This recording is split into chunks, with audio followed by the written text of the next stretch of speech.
There they go. Let's see here. Lingonberries. Doing okay. We'll see what goes on this year. Come here, girls. Our tulips are about to open up, so that's exciting. Welcome to another episode of Galaxy Gardens. My name is Chrissy. Today we're finally filling up our raised beds for the spring, and I'm also going to show you how to harden off your plants. So let's go check it out. We also have Greg with us today.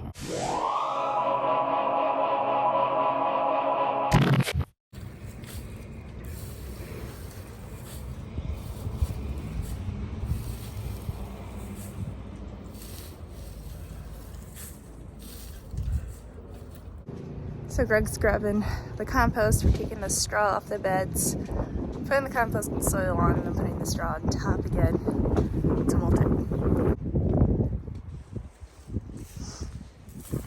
Yeah, I think probably a half wheelbarrow is probably enough for a layer. Yeah. Put the rest with soil. Bye, Greg. Greg's gonna go eat a burrito. He'll be right back. So we started filling up our compost in these beds. And you can see our compost isn't really broken down too much if you're paying attention to the leaves. We didn't end up shredding these leaves. We just kind of threw them in there when we were leaf blowing the yard in the fall. That's all right. I'm not too worried about it. So we have about a inch-ish layer here, and that's what we were aiming for on all the beds. So we're doing about half a wheelbarrow full, about 2 cubic feet of our compost pile per bed. So we'll go through and add that to all these, and then, you know, top them off with soil. It's like super cold today. I mean, it's in the high 40s, but I'm cold because it's been pretty nice out. We'll see how many of these we get done. We at least need to get this side done so we can plant our potatoes. And then some root crops, and then these 2 middle ones I want to get done because that's where most of our onions are going to go.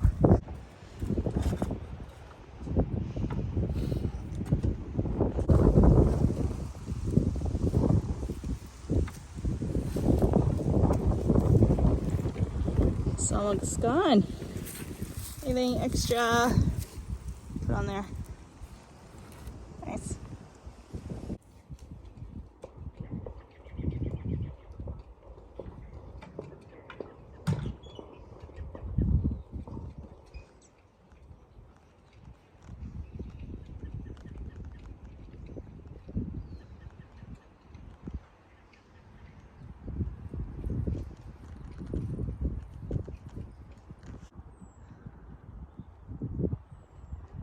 Hi, Greg. All right, you can see here you have strawberry bed number 3. It's got some soil on it, and I will plant the strawberries sometime this week. It'll look nice. One bed done. It looks really nice. And we'll move on and see how much we can do today.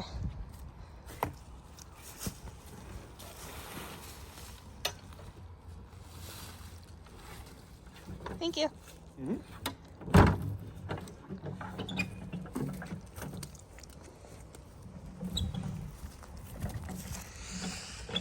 Like that. It's a nice dark mix. Beautiful. It's gonna be really nice for our potatoes. Got 3.5 done. Moving right along. We're gonna take a break and try to bang out as many more as we can today, because we gotta plant a lot of stuff by the end of the week.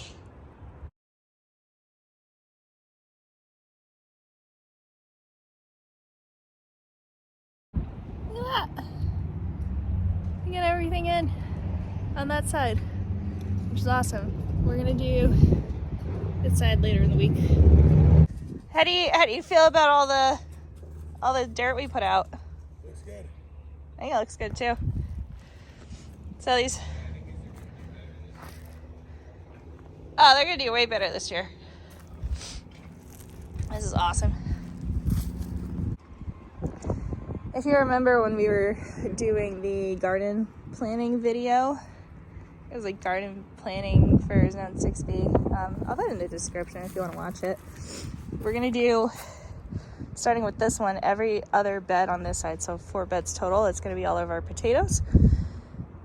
And I was looking at pictures from last year, and they were about as chitted out as the ones were last year, which is just like a couple centimeters. If you want to be safe, you could go like half-inch.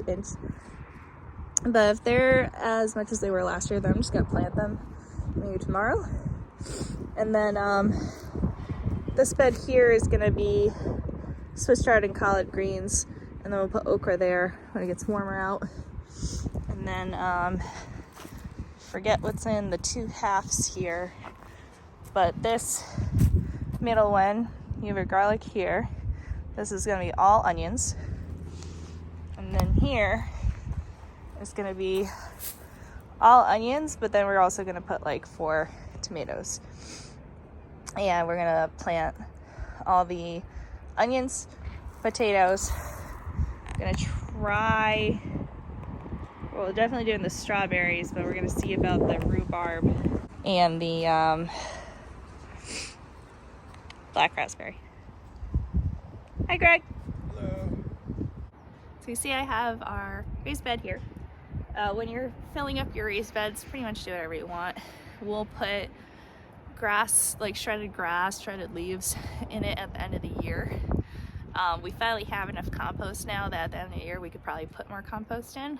But today we just put a layer of compost, and then our garden soil that we ordered 5 yards of like a compost topsoil mix from one of our local places, and it's got a really good color to it. It's like really silty, really, I don't even know how to just describe that texture, but it looks really good, and I'm excited to plant in it. So we have half of our beds done for now. We're gonna plant in them before we go out of town, and we'll do the rest later in the month. We don't have to do it all at once. As promised, here's an update on our winter sown onions. There we go. You can see most of both sides here came up, but only one side, and this one did. So I don't even remember what that says. This one did really well, this one did okay, and then Ruby Reds did well, but the hybrid candies did not. Or we'll see, maybe they'll come up. That looks nice. Today is the next day, and yesterday it was like 40 degrees out while we were filling up those raised beds. Today it's like, I think it was 67 out. Obviously you can see it's sunny. I'm gonna review with you very quickly how to harden off your seedlings, because the half of it, right, is getting the seeds going, getting them to grow inside, but then you also need to transition them outside, and that can be a battle in itself, but it doesn't have to be. So let me show you what I do. So when you're hardening off your seedlings, first things first, find a shady spot. I'm gonna try to fit 1 or 2 on top of these cinder blocks, but the rest of them, I'm just putting them in the shade here. I put our seedlings in the garage. They all have their own trays, make them easy for transport. Last year, I think I just put them all on a big wooden board, and Greg and I would move them in and out. But this is easier. So let's go put these outside. Okay, everyone represent. Now, out of everything I transplanted into these cups, I lost 1 calabrese broccoli and 1 Swiss chard. And the Swiss chard is kind of small. Like, it was even smaller than this one, and this one's pretty small. So it just didn't root. And then the broccoli dampened off. So was my bad. The rest of these look good. This is just all our greens, man. We have some brassicas in here too, but they look gorgeous. They look really, really nice.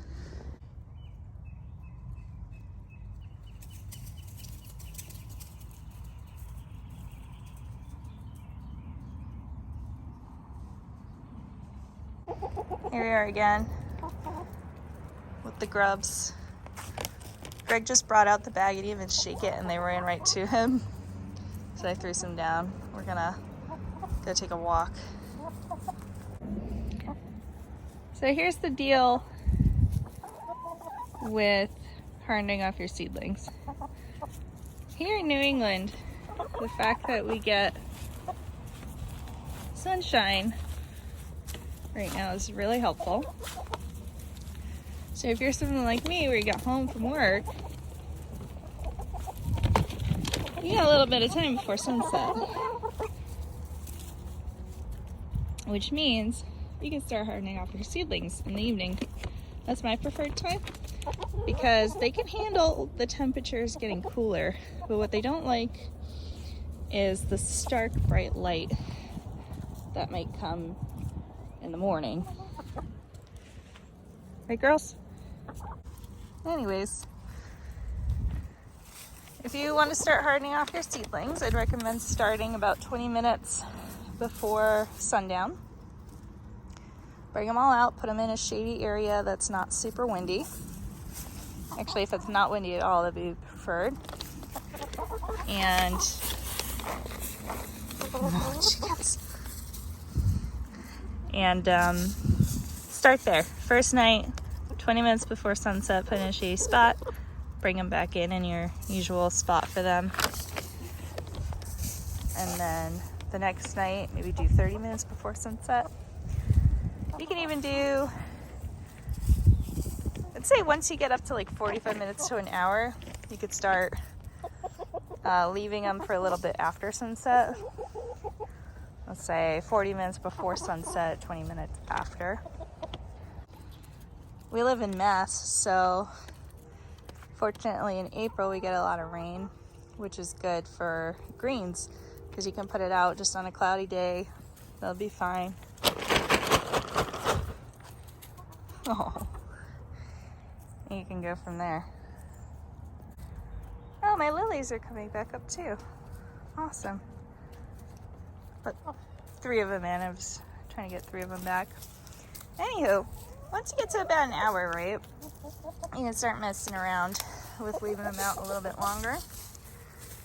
And eventually you want to keep adding time till you feel comfortable leaving them out. Now this whole time you're leaving them in the shade, so you're not getting that bright light. But once it's been about like a week, you could start exposing them to stronger light. Maybe even leaving them overnight outside and letting them naturally acclimate to like some bright morning shade. Because even when they're in the shade, they're still getting exposed to that UV light. But they need to build up to it, and if they get it too fast, that's where you end up with wilting. Not so much with the temperatures, unless you're fluctuating from like 40 to 80 degrees Fahrenheit in a day. You're just basically building up the resistance. Oh my goodness. I don't know if you can see the difference in pitch here. Girls, you've been busy. Wow. I'm gonna have to fix that before we get our chicken sitters here. It's just very uneven ground. Anyways, so you're basically slowly acclimating your seedlings to, number one, wind, because even if you have a fan on them inside, they're still going to be pretty weak when you start putting them outside. And then the other big one is to UV light. So you want to do low exposure, and pretty much over the course of like 2 weeks, getting them used to being outside. Now what we do is a little bit different. So I have been gardening for well over 10 years now, and I like to push it. I don't like to do it so slow. I think if you're a beginner, absolutely do it slow and get a feel for what your plants look like when they're healthy, when they're under stress. Basically what I do is I kind of push it. Like the other day I put them out to harden off for the first time. And I just forgot about them for a couple hours, so they were sitting on our porch during a rainstorm. It was very cloudy out. They were just hanging out outside. They were having a great time. Now I have them. They've definitely been outside for more than 20 minutes now in that shady spot I showed you. And they're still fine. And that's just from me knowing this area and how they're gonna do. And also that I have backups that I can put in just in case something goes awry. I'm gonna be direct sowing a lot of greens too. This just gives me a jump. Now for things like tomatoes and peppers, which I'll be hardening off in about a month's time, those I'm gonna go a bit slower because I can't necessarily start any tomatoes or peppers by the end of May. At least, I think I probably could, but I'm not gonna get as much of a harvest as like the ones I'm starting now and planting at the end of May. So, take your bets. Good luck to you. If you have any questions about hardening things off, put them in the comments. But basically go slow. I'd say it's probably a safer bet if you forget about them for them to be left out overnight outside than for them to be left out maybe when you're going to work during the day and then they get the bright sun on them. Both is a risk. If you want to leave them outside and make like a little mini greenhouse for them, maybe put some domes over those trays, close that up at night. That'll keep them at least a few degrees warmer than the night air is outside. Or if you have a pop-up greenhouse or maybe your own greenhouse, you could put them in. Those will keep them about 10 degrees, I think about 10 degrees warmer inside there than the air temperature is at night wherever you are. But the thing is with those, you gotta remember to take them off during the day or open them up, whatever, so they don't fry. So there's different ways you could do it. It doesn't have to be a catastrophe. It's really not that hard. If you're feeling nervous about it, maybe just go for like a few minutes, bring them back in. Usually starting off with like 20 minutes is a safe bet. As the chickens can back me up there. I think Gunther's trying to steal some more grubs. So I forgot to bring these back in. And here's an example of like I left them out after dark. It's not significantly cooler than it was when it was bright out around sunset, and they're doing fine. One final note about hardening off your seedlings. Just because it's a hardy green doesn't mean it's hardy right now when it's in the seedling stage. If you had direct sowed it outside, yeah, but stuff that's grown inside needs to acclimate to new temperatures, and then eventually, obviously, it'll be hardy outside. So I'm talking about kale, Swiss chard, those kind of greens. If today was helpful for you at all, please consider going into our link tree. We do accept tips. And otherwise, you can check us out on all our other social medias. Next week, we'll be planting potatoes, onions, strawberries, what have you. I think there's a couple more there we'll show you. I hope you have a good week and good luck with your spring garden. See ya.